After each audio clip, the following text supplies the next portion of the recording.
paligiran at nakapilang mga mamahaling sasakyan. Mga bantay na laging bulong ng bulong, wala namang kasal pero marami ang nakabarong.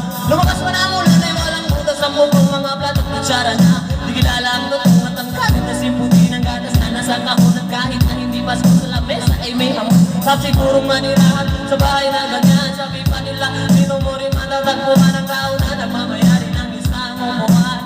May pagkakatao'y pinag-aagawan, kaya naman hindi na pinag-aagawan. Kung makikita ko lang siya ay nagsisigawan. Kayo po na nakaupo, subukan nyo namang tumayo. At pagkamatanaw ninyo tunay na kalagayan ko.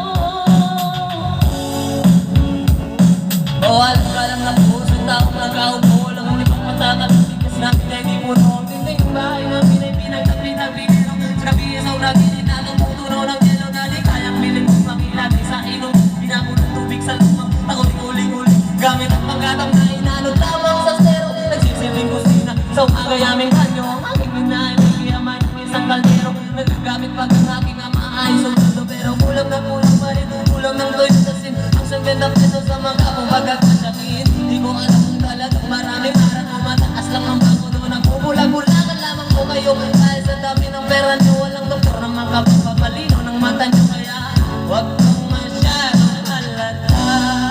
Bato-bato sa langit ang matamaan, huwag magaling. Oh, bato-bato sa langit ang matamaan, huwag masyadong halata. Huwag kang masyadong halata. Huwag kang masyadong halata.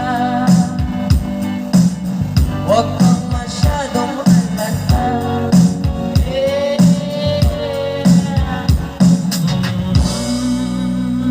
Okay, hook paglan.